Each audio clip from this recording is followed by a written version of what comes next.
Whatcom County and its cities are currently engaged in planning for our future. Every 8 years, a state law called the Growth Management Act requires most counties in Washington to plan for 20 years of growth. This comprehensive plan serves as a foundation for local land use decisions. Everything from schools to sewers, roads to trails, and the environment to the economy are covered in our comprehensive plans. Updates to these plans are due in June of 2016, and planners and elected officials are already hard at work producing an updated plan. For a little perspective, I'd like to give you some population growth history before we talk to these great planners over here. The year the Growth Management Act passed in 1990, Whatcom County's population was just under 128,000. 20 years later, our population has passed, or had passed, 200,000. And recent estimates by the Washington State Office of Financial Management put our county at nearly 210,000 residents. By 2036, which is the time frame that these folks are planning for, we're expected to have nearly 75,000 new neighbors in Whatcom County. It's a big deal. So the planners you'll hear from today are from Bellingham, Ferndale, and Lynden, and are responsible for planning for nearly 2/3 of that growth in their cities. So please join me in welcoming them today.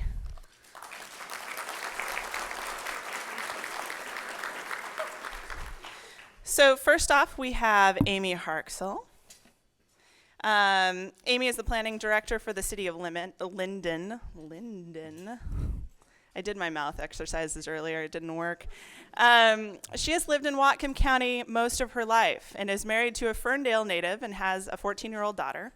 She graduated from Western Washington University in 1993 with her degree in urban and regional planning and a minor in economics.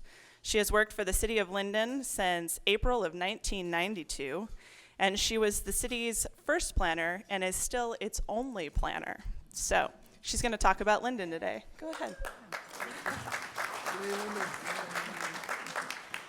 Thank you all so much for having us and being interested in kind of what goes on beyond the Bellingham borders. Lynden is a lovely place to visit if you haven't been there. You should.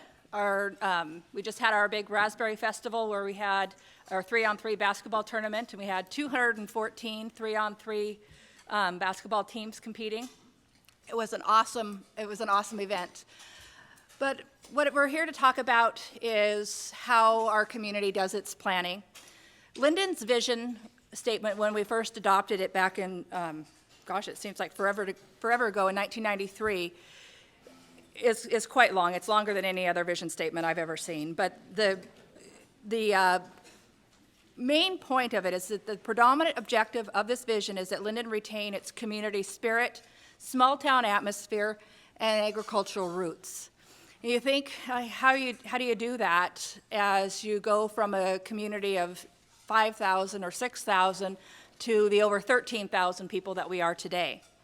So I just wanted to share with you a little bit about how we take each of those few things and then move that forward. So first of all, our sense of community. One of the really neat things that's been happening in Lynden, and especially to talk about our capital projects over the last number of years, is that on probably at least a semi-annual basis and sometimes to a quarterly basis, we have every elected official in Lynden sit down at the table together. So we have our school board, we have our Park and Rec District, and our city council all sit down and talk about what's going on. Building our water treatment plant, which was a $30 million project. We just passed a major school bond for a new middle school and elementary school, and our Park and Rec District. So we put all of those things together, and so everybody can be on the same page as we're moving forward. If you haven't been to Lynden and seen our Million Smiles playground, it's a fabulous playground that our community built entirely of donated goods and materials and labor in less than 7 days. And that's how our community comes together to do those sorts of things. And like I said, we have the festivals and events, and everybody has their signature events and things like that. But they're always done in a way that we can try and be as inclusive as possible. The second part of our vision was talking about our identity. And we have kind of this, if you think about Lynden, you're going to have these ideas. You can't mow your lawn on Sunday, everybody's closed, it's Dutch guys out there, you know. We're not as Dutch as we used to be. You know, the census is proving that. But what we are, or what our community is we're clean, we're safe, frugal, all of those things that you kind of, you know, you giggle about when you hear the whole idea of being Dutch. People come here because that's kind of what they expect and what they want to see and what they want to be part of. And so even though the heritage isn't always there today, those ideals still are, and we work to preserve those as well. Our agricultural roots. Now, Lynden, as well as some of the other small cities, really is in the very heart of agricultural land. There isn't anywhere for us to grow that hasn't been farmed at some point in the past. But agriculture is changing, and we're trying to change with that. We have in our community the 4th largest dried milk plant in the country. We're the heart of the red raspberry capital. I don't know if you know that Whatcom County grows more raspberries than anywhere else in the world, but we're right there in the middle of it. And as you might have seen in the papers recently, we've just done, or we're in the process of working to finish a 330,000 square foot cold storage facility that won't only deal with raspberries, but it'll deal with cranberries from the lower mainland, blueberries and strawberries as well. So that cold storage facility is about half the size of Bellis Fair Mall for comparison. So there's a lot of talk a lot of times about, you know, really should these small cities grow? You know, or should we concentrate growth in Bellingham or Ferndale or other areas? But should the small cities that are kind of away from I-5 continue to grow? And I think that it's good for all of Whatcom County. We're absorbing a lot of the growth that previously went into unincorporated areas. People are able to be there and be part of those services or get services that they need.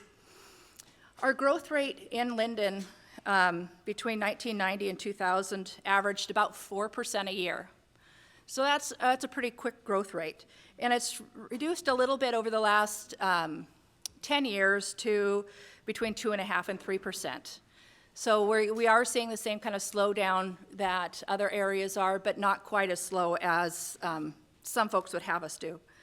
Our growth, Kate asked us to talk a little bit about how our growth projections related to reality. And we tend to project, we've been a little bit low generally, but we're trying to keep those projections reasonable so that we're not over-promising and over-expanding our urban growth area and things into farmland. One of the things that, other things that we're really doing in order to help protect that farmland is looking at increasing our density. And density is an issue that we all hate to talk about on a regular basis because it's one of those things where, you know, you don't want to necessarily be able to reach out your hand and shake your neighbor's hand every time, and especially when you're living in a small rural community. But Lynden's done a really good job of that over the last number of years. When we first started our growth management planning, we had about 2.5 housing units per acre throughout our community on average. And now we're over 5 units to the acre with a mix of about 30% multifamily and 70% detached single family. So we are working to kind of keep that character single family, but we're also seeing that increasing or that rise in multifamily. A couple of other things that are kind of key to Lynden's growth and future are water. You know, you've heard and you've read about Lynden's discussions with the Department of Ecology on water. And we've come up with a number of ways that we're working through that. But really an exciting and innovative way to deal with our water issue. And I told you we had the 4th largest dried milk plant in the country. Well, the water from the milk has to go somewhere. And right now we discharge it, it's cooled and it goes through a series of pipes and is discharged with our wastewater into the Nooksack River. We don't get any credit for that.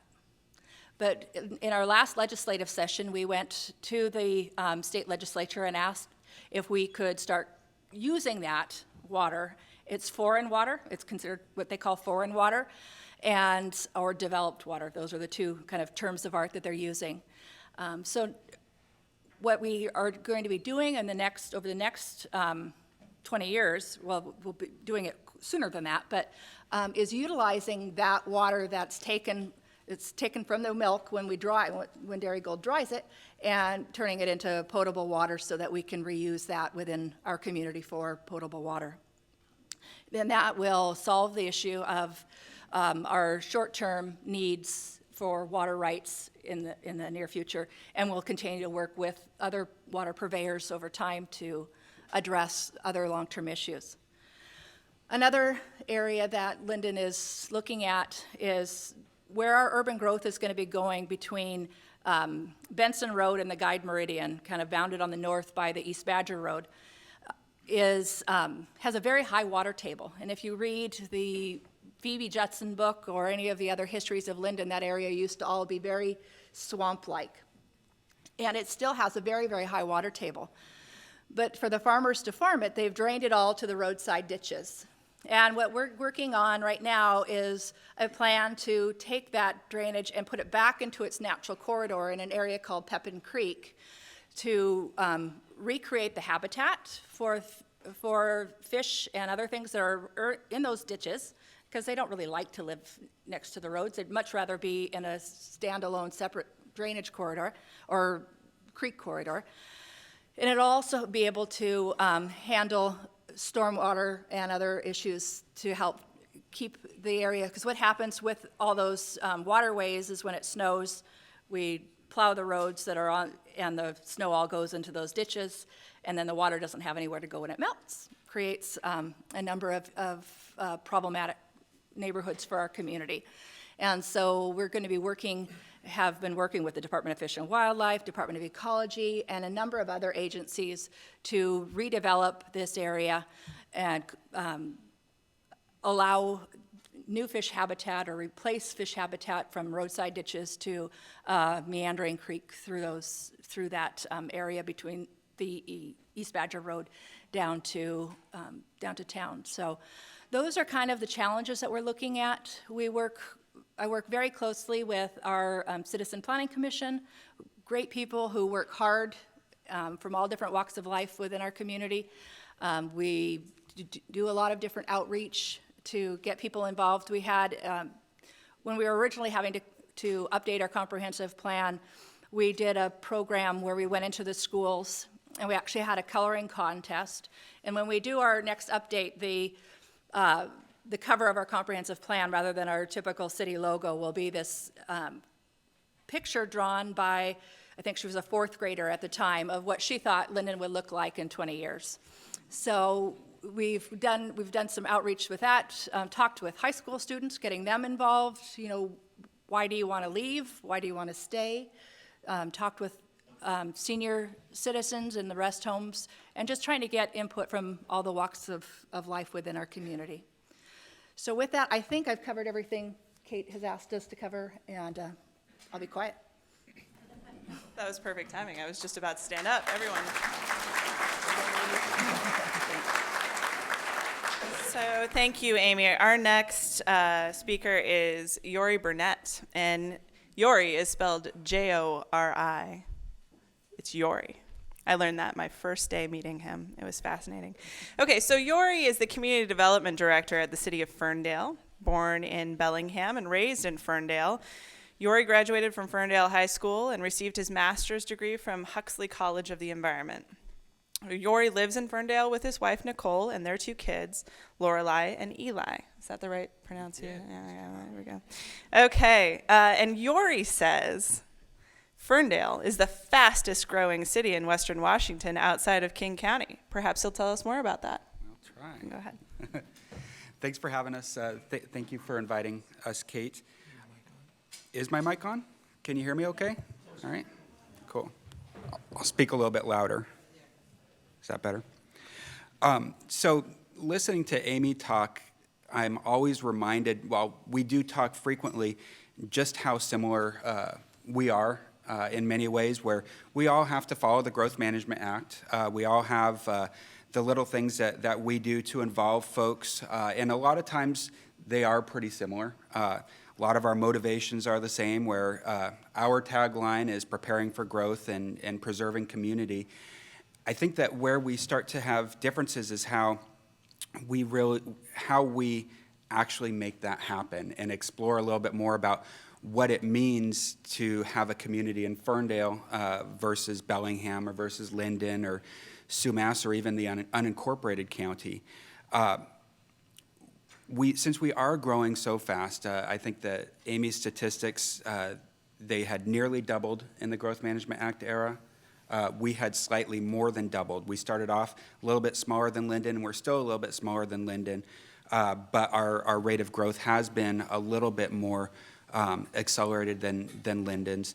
And part of that is due to the fact, and this really influences a lot of our decisions, due to the fact that we are so close to Bellingham, where we know that in Ferndale, a lot of the folks that come to Ferndale drove till they qualified, or were looking to go to Bellingham and perhaps found that Ferndale was just as convenient to Bellingham as other parts of Bellingham were. And that's been a challenge for us, where we have folks that have a 98248, our zip code address, but really identify themselves most with Bellingham. That's where they go and shop, which has an impact on our taxes and our ability to give the same services that folks expect. That's where they work, which creates vibrancy in the downtown core during the weekdays, and that's where they go and have fun. And so as we're going through our process, and it's not just the comp plan process that comes along once every 5 to 7 years, it's something that we need to look at every single day, is how do we create the physical community, where certainly there is the idea of Ferndale, and it's beyond our city limits, where I always tell people that you go to Fred Meyer's or Bellis Fair, and if you take a look at what kind of logos people are wearing, if they're not wearing Seahawks logos, then it's often Ferndale logos, which is really interesting.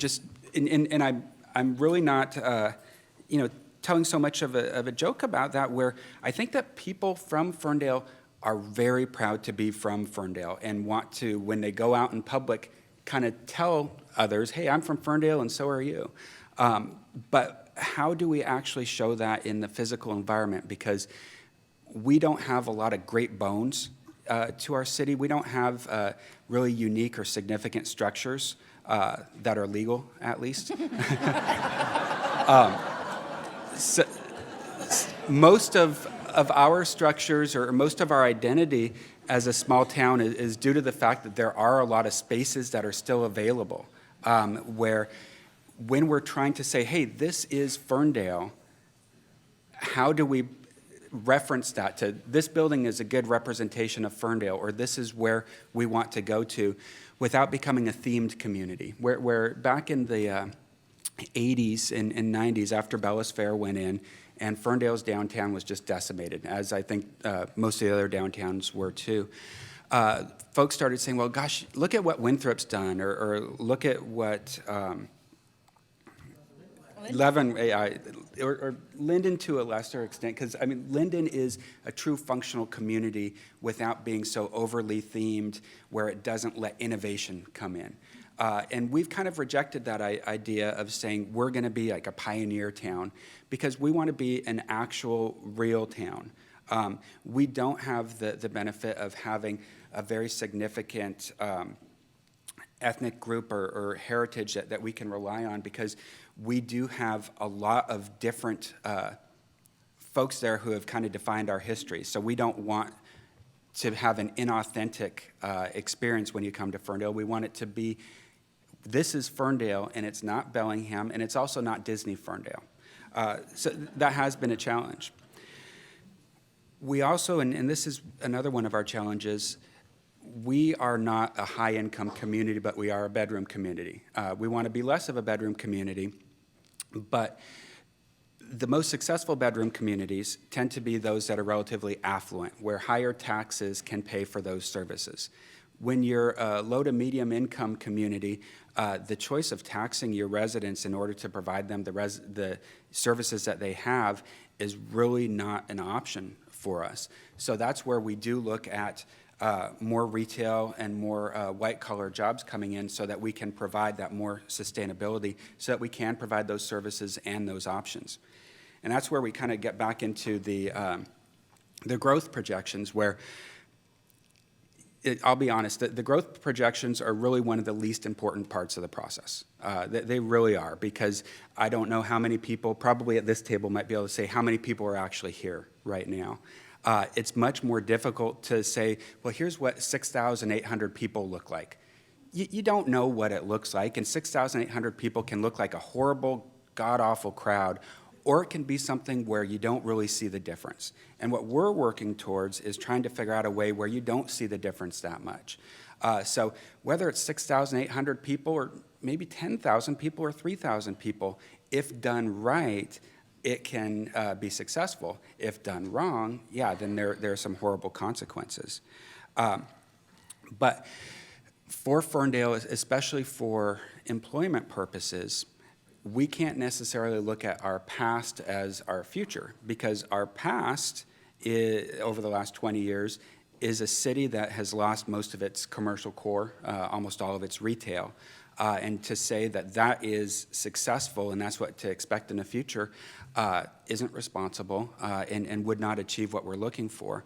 So we are asking for a slightly higher employment projection because we know that when you look at these maps over here, most of the growth and most of the change, maybe I should say, that's going to happen in Whatcom County is probably going to be north of Bakerview Road. A lot of it's going to be in Bellingham. A lot of it's going to be in Ferndale. A lot of it's going to be in Lynden.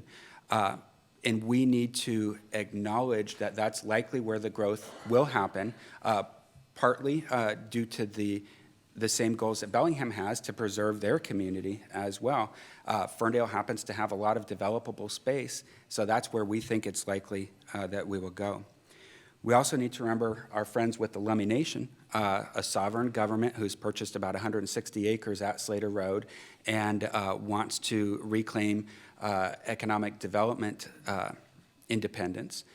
So they're looking at what's potentially a mammoth development. We were talking about the freezer being about half the size of Bellows Fair. We're talking about a commercial development maybe 3 times the size of Bellows Fair at Slater Road.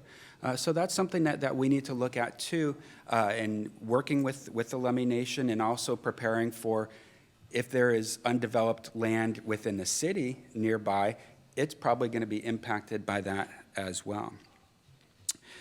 And then I guess, I don't know when Kate's about to stand up. I don't know how much more time I have. I get 2 minutes, perfect. So one of the advantages that we have in Ferndale is when the recession hit, the state pushed back the timeline for us redoing the comprehensive plan.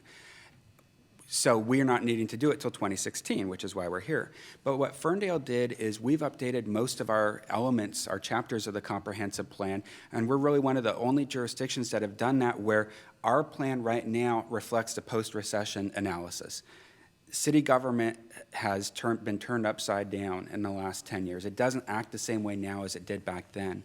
So we're looking at that new reality, and as part of the 2016 plan, we don't need to radically change the plan as we might if we hadn't updated it. So what we're able to do now and over the next year is say, how many people have actually read the plan? Not too many, because it's so dense and it's written in a way that doesn't beg to be read. So we're looking at changing it and asking folks, from the youngest ages to the oldest ages, how would you read this and what is meaningful to you? And then rewrite the plan so it's electronic, so that it has less jargon, more images, so that we talk about things, maybe we'll talk about density, but we'll talk about density instead of using our own jargon and talking about it in ways that people will understand and can relate to. So the goal is that we'll actually have a tool, which is the goal of the comp plan, instead of just having a comp plan where we check off boxes. Have we participated? Do we have this element? Have we analyzed for this? That only works in front of the Growth Management Hearings Board, and we think that the best way to do the plan is to design it so we don't ever get in front of the Growth Management Hearings Board. Yeah, good luck. Thank you, Yori.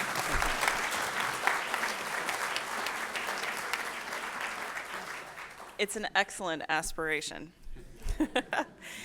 So finally, we have Greg Ockett, and Greg is the Assistant Planning Director for the City of Bellingham. He was born and raised in Spokane, like me. He graduated from WSU in 1982 with a degree in public administration. He's lived in Bellingham since 1988, and like Amy over here, is also married to a Ferndale native. And they have 2 daughters.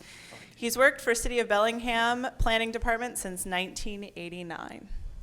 Go ahead, Greg. Thank you, Kate. Thank you all for inviting me. It's great to be here. How many people here live in Bellingham? Oh, look at that. That's awesome. So I don't need to tell you about what a special place it is. And planning is, the work that we do is trying to keep it a special place while at the same time planning for growth. People are going to want to live here. And that's just a fact that we're dealing with. We've issued permits for over 800 new housing units just in the last year and a half. So growth is starting to happen again, and it's happening pretty quickly. We think that that's probably going to continue, and so that's what the comprehensive planning process is all about. Our current plan was adopted in 2006. It forecasted growth of about 30,000 people over a 22-year period. That works out to being about 1,200 people per year, and that's actually, when you look long-term, that's been pretty close to what we've actually seen. The plan laid out a scheme for growth where much of the growth would take place in urban villages. About a third of the growth would take place in urban villages. A third of the growth would take place in the existing city limits and in our existing neighborhoods. And then a third of the growth would take place in our urban growth area, which I'll talk a little bit more about in a minute and use the map. It's interesting because our urban villages, you know, we have done plans for the downtown, the waterfront, Fairhaven, Old Town, the Fountain District, which one am I? And Barclay Village. And since 2006, those areas have absorbed almost half of the total growth that we've seen in Bellingham. So, you know, it's working, and people are choosing to live in those areas, which is great. And there are more housing units in those villages that are on the way. We've also annexed about 1,300 acres of our urban growth area into the city. So those are areas where development can now occur, and it's actually starting to occur, as I said, as evidenced by our permit data. Most of the areas that we've annexed are zoned for residential development. Most of it, as I said, was undeveloped, and it's starting to develop now. In terms of our new plan, the process is underway. Many of the issues that we're dealing with are similar to what my colleagues have already talked about. For us, housing affordability and choice is one of the biggest issues. Housing prices are increasing very quickly, and we're trying to forecast what type of housing people will want to live in the future. What will the baby boomers do, the people of our generation? I see a lot of baby boomers in the crowd. Are we going to age in place? Are we going to move to a smaller house? Are we going to choose to live in a condo? What are we going to do? What are the millennials going to do, the people that are in their 20s now? That's a huge group. It's even bigger than the baby boomers. What are they going to do? Where are they going to choose to live? We know from surveys that at least where they are now in their life, they want to be in a city, they want to be in a town, they want to be close to things. They want to have access to amenities that a city provides. They want to have transportation options. But what will happen in the future? What happens when they get married? What happens when they have kids? Are they still going to want to live in town? Are they going to want to, excuse me, live in an urban village? Or are they going to want a house with a yard like past generations? So trying to figure out what that huge group of people is going to do is a big part of our planning process. We're also looking at the mix of housing that's available in Bellingham. Right now, we have about 52% of our housing stock is in single family and 48% is in multifamily. So duplexes, triplexes, apartment buildings, condos. If everything builds out according to the way everything is now, the way everything is zoned now, that ratio is going to change. We're actually going to have more multifamily units than single family.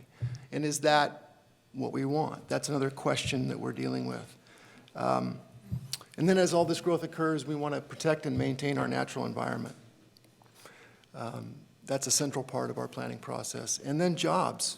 Jobs are huge, and we recently have adopted an economic development chapter in our plan that addresses the issue of jobs. And like Yori, we've done a pretty good job of keeping our plan updated over the years, so we're not doing a wholesale rewrite. We're fine-tuning. We are addressing new issues, but we're not starting over with a new plan.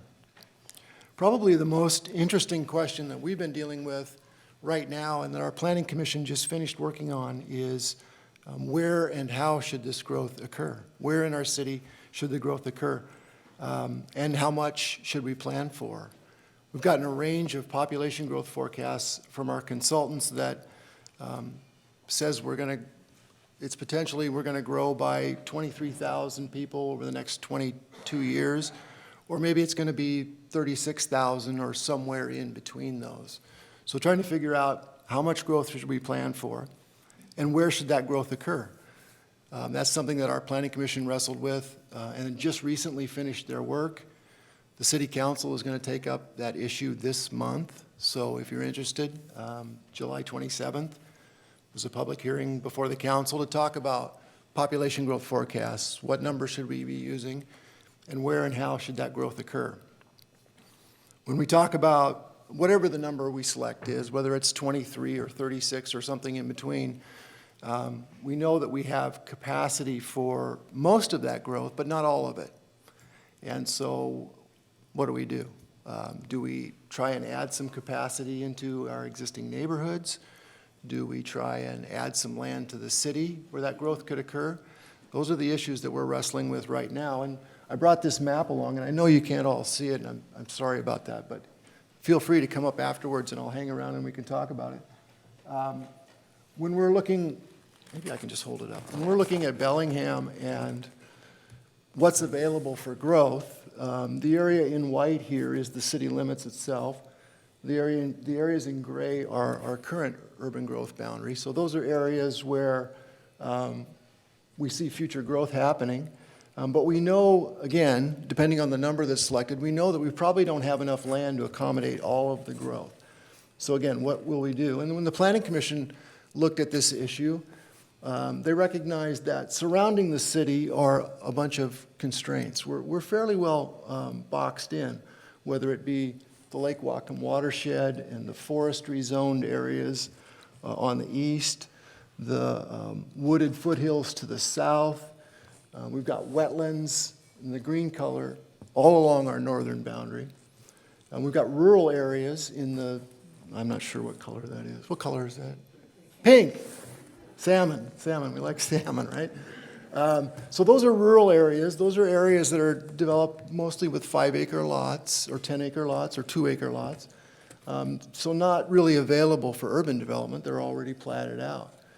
We've got the, as Yori mentioned, we've got the Lummi Nation now who owns property right in this area, right up along I-5 at Slater Road. We've got the airport.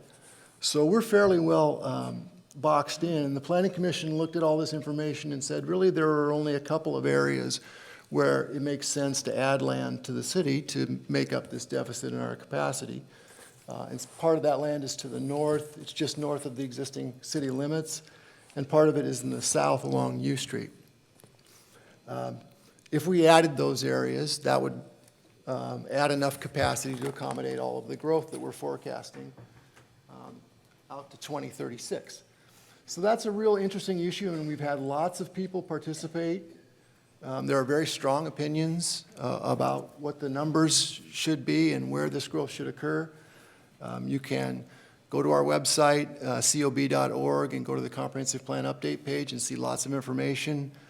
We have an Engage Bellingham website where you can go, and there are often questions there for the community to talk about, these kinds of questions, and you can post comments there.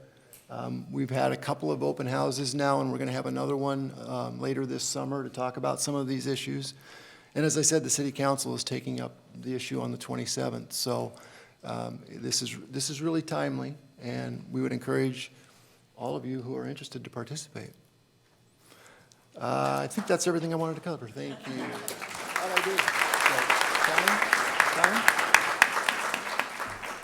I'm just so impressed that no one went over their time at all. So great job. Thank you, everyone, for your comments. So we're going to have audience questions here in a minute, but before we get started there, I have a couple questions for the panel as well from the program committee. Just know that when you're asking your question, we're going to go to City Club members first, so we'll be looking for people with these badges on. And just to reiterate what Patricia said, questions, please, not speeches. So keep that in mind. So my first question is kind of jumping off of something that Yori talked about. I'm a planner myself, so when I read a comprehensive plan, I am so excited about everything. But most people read a comprehensive plan and take a nap. It's just filled with a ton of technical analysis, goals, policy, strategies. And it's a lot to take in, and in fact, it's pretty boring sometimes. So Yori talked a little bit about what he was excited about and how they're rewriting their plan. I wonder if the other two here, Amy and Greg, could talk about what you're excited about with your new comprehensive plan. Go ahead, Amy. Excited about getting it done. Yes. Yeah. I think I'm excited that when we have a good progress on our water issue. I mean, that's going to take a lot of kind of worry about where we're going with things on dealing with that question. But what we've done with our comprehensive plan, we have kind of the checklist, regular things, but we also have kind of a forward. And in that section, it's building community and managing growth. And we talk about who the typical Lynden person is and go through, it's actually a woman about 36 years old, and describe that person. And so that's a lot of fun to be able to kind of update that and see over time who is Mr. or Mrs. Lynden. The other thing that we did getting ready for our last time was taking our vision statement and some of the policies and goals with that, and actually reflecting on how everything went over the first planning period, and asked, tracked the statistics, but then we asked planning commissioners and community members to write a letter of reflection on that.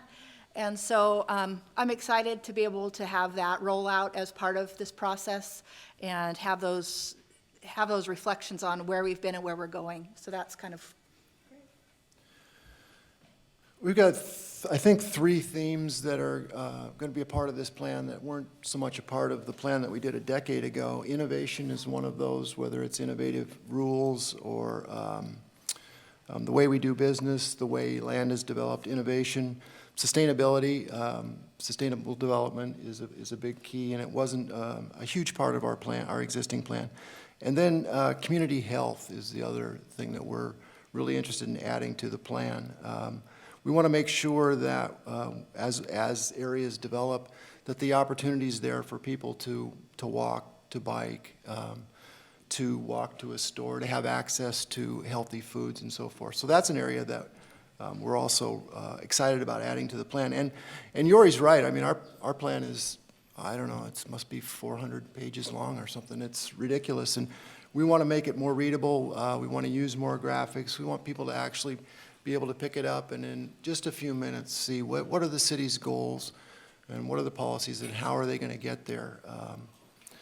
And while we have a lot of things that have to be in the plan according to state law, we're going to try and do it a little differently this time so that that information, if you want to dive into it, all of the statistics and the traffic counts and all of the things that need to be in there are in an appendix. So you can go see that stuff if you want to, but the plan itself should be, easily readable and for the layperson to understand, here are the city's goals, here are the policies, here are the ways that they're going to achieve those goals, and here's how they've been doing so far, so a tracking mechanism as well. Do you want to add anything, Yori? Yeah, of course. One of the things, back in the early 20th century, Ferndale called itself the City of Opportunity, and then we sort of stopped using that because it was kind of hokey. But be it hokey or not, one of the things that we're doing is we're saying, okay, well, what does opportunity mean? And it can mean a whole bunch of different things, and kind of fleshing that out. Opportunity to be healthy, opportunity to grow your business, opportunity to age in place. So kind of carrying some of that theme without being too cute about it out there where people can kind of understand, okay, we see where Ferndale's coming from. We might not agree with it, but at least we understand what they're doing. Okay, well, I'm going to go off of that then because Greg mentioned demographics and how you're considering changing demographics in your planning efforts. I recently read a book, and I know someone else in the audience just finished the same book. It's called The End of the Suburbs, Where the American Dream is Moving. And it's all about generations X, Y, and Z and what kind of housing they're going to choose. At the same token, we have aging people who are getting isolated in these places without services and without having access to public transportation because they can't drive anymore. How are you incorporating these two very different but kind of similar populations into your growth planning efforts? Anyone can answer this question. Somebody else can go first. I mean, I did talk about this a little bit. It's very interesting to find out what the baby boomers are going to do and what the millennials are going to do, and we need to plan for both of those groups. And the surveys that we've seen say that baby boomers largely want to age in place, so they want to stay in their homes. So we have to be mindful of that. And then the millennials. Your guess is as good as mine. If they follow patterns of past generations, once they get married and have kids, they're going to want to move out of their condo in Berkeley Village and live in a neighborhood, or maybe on a 5-acre tract somewhere out in the county. It's really difficult to say, and that's a huge, huge group. It's a huge demographic. So, all we can do is go by what they've said they want so far, which is a place in town close to the things that they want to do, with access to activities and services. And that's, our urban village strategy is set up perfectly for those kind of folks. And if a lot of them choose to live in those areas, that can absorb a whole bunch of our forecasted growth. And that makes it easier for us to plan for that growth because you can focus the city's resources on the improvements that are needed in and around an urban village. So if there are street improvements or parks and open space things that we need to do, it's much easier to focus your resources in an area around an urban village than it is maybe out as you get further from the core of the city. Go ahead. We have somewhat similar approaches where, since our downtown is now struggling to come back, we've taken the position that the best way for our downtown to come back is for folks to be living in close proximity to downtown. That in turn will allow more commercial development to come back in. But there's a phrase called the missing middle that planners throw around, and that's kind of saying that it's not a binary decision, either single family with a yard or multifamily, that there's a lot of different variations within both, where you can have a smaller single-family residence on its own property, but maybe a smaller yard or shared yards. You can have, and sometimes larger multifamily. And so trying to come up with what that missing middle might be in Ferndale, which might be a little bit different from what it is in Lynden or in Bellingham, and allowing the market to decide and to define precisely what it is, allowing that flexibility, provided that densities are met, is how we're wanting to approach it. Before you start, Amy, too, I think it's interesting that you said it's a 34-year-old woman is the average Lindenite. Is that true demographically? It was the last time we went through and did all the, yeah, it's interesting. And not Dutch. No. No.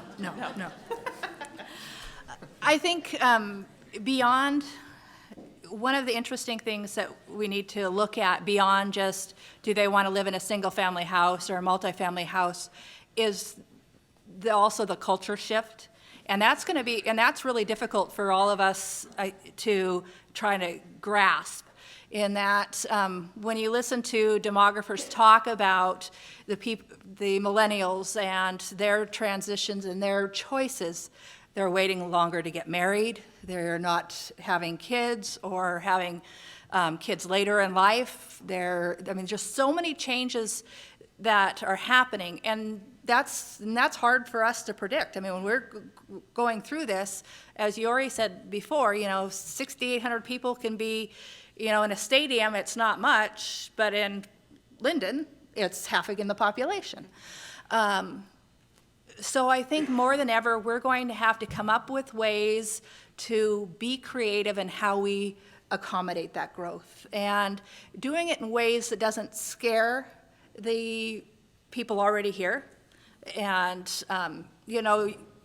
as I'm talking with folks in my community and looking at, okay, well, we're increasing density and we're doing some of these different things, it's like, oh, apartments, we're going to be like Bellingham. No, we're not going to be like Bellingham. We're completely different. We have different needs, but we need to make sure that we have the flexibility in order to accommodate those differing needs and different cultures. I mean, just, the idea for some folks in my community is that the ideal is a 10,000 square foot lot with a rambler, and that's heaven on earth with the basketball court in the front yard, obviously. But that's what it was in 1950, and that's what it's going to be in 2050. And the reality is it's not. And we need to kind of step through those processes and help them see that what you really loved about the community are things that go beyond that. And if we can keep those core values, then we'll be successful regardless of what the iteration is between single family and multifamily. Perfect. Great answers. All right, so we're going to turn it over to you. We've got Chuck and Jane roving the audience. Who's first? Chuck? All right, we got one in the front. Thank you. I enjoyed the talk. Monday's issue of the New Yorker had an excellent article on the implications of the tectonic geology of the Cascadia subduction zone. I assume you understand what that means. I do. It has incredible implications for the entire West Coast, potentially. And I wondered if any of that thinking has gone into your planning discussions. Rock, paper, scissors? I'll start on this one. Go ahead. So I'll start on this one where it does go into our thought processes. So do a lot of other environmental considerations, climate change, natural or man-made disasters. In Ferndale, what we have is not so much fill that would tend to liquefy, but we are on the floodplain. A good portion of our downtown is, and that downtown and even some of our hillsides have clay layers or have glacial till, things that might be significantly influenced if there was to be a significant earthquake. So what have we done? Honestly, we haven't done a great deal. We could certainly do more. I think that the state, when it adopts the International and Residential Building Codes, should probably be looking at some of those earthquake prevention techniques for building a little bit more, similar to what Japan has, maybe similar to what California has. But ultimately, if you read the article, or if you read the articles leading up to it, a lot of what cities can do is to prepare for after, unfortunately. And so we have developed a new emergency operations center and some other things so that we're not going to be able to retrofit every single house. The codes that we have in place might not get us to where we need to go, but that the city is going to be able to respond effectively, we hope, once that happens. If it happens. I think Lynden is in very similar situation as Ferndale. Although we don't necessarily have the fill question, we have a lot of peat soils that will tend to liquefy in that type of situation. And so we work with the developers, if we are developing in an area that has that type of soil, to either be building on piers, things like that, that will help protect those structures. Obviously staying out of floodplains and other things. And I think locally the best that we can do is, as Yori indicated, is having a good emergency response to dealing with what comes after that. Because really, a lot of times when you have a disaster like that, it's the fires that come afterwards, the floods, all those things that can cause the most damage. And so we actually sit down and have tabletop exercises, usually at least twice a year, where we talk about, okay, if something happens, whether it's a flu epidemic or an earthquake or floods, and run through, okay, how do we respond to those types of situations? Yeah, I agree. Our building codes for newer structures are pretty good, and if there is any question about the soil stability, the codes require engineered foundations and so forth. We are a big part and funder of the Emergency Operations Center that's located out at the airport. That's a multi-jurisdictional center where the response to any emergency like this is coordinated amongst a number of different local, state, and federal jurisdictions. And we do have the sort of tabletop exercises from time to time that Amy talked about, so that's where we are. Jane. Thank you. I'd like to thank you also for really very informative discussions. Mr. Burnett just mentioned climate change, which gives me my opening. I'd like to know whether and how you're planning for climate change as a process, an event, and also whether and how you're planning to reduce carbon footprints and other global warming gas productions from your communities. Should I go first? All right. The way that we're wanting to look at climate change is in every single one of our elements, without necessarily addressing it singularly in its own element, where I think that we're past the point, if we're having adult conversation, of arguing whether or not climate change is occurring. And so we're to the point of saying, well, how do we react to it in each of our different elements? So that might be something from, through our transportation element, reducing the share of single occupancy vehicles, something as minor as that, to being more permissive with things like solar energy or other forms of energy, to, on a city's level, seeing what we can do to either maybe not necessarily require that private development meet these higher objectives, but to reward them in some ways if they do, and for the city and other government agencies to act as a leader. And so what we've done in Ferndale is required that all new government buildings, be it City Hall or our library or the new county jail, meet these higher standards, so they are the leaders. So if we ask other folks to do the same things, we are not being hypocrites. We also have an incentive program that encourages developers to reduce their carbon footprint, to use alternative forms of energy.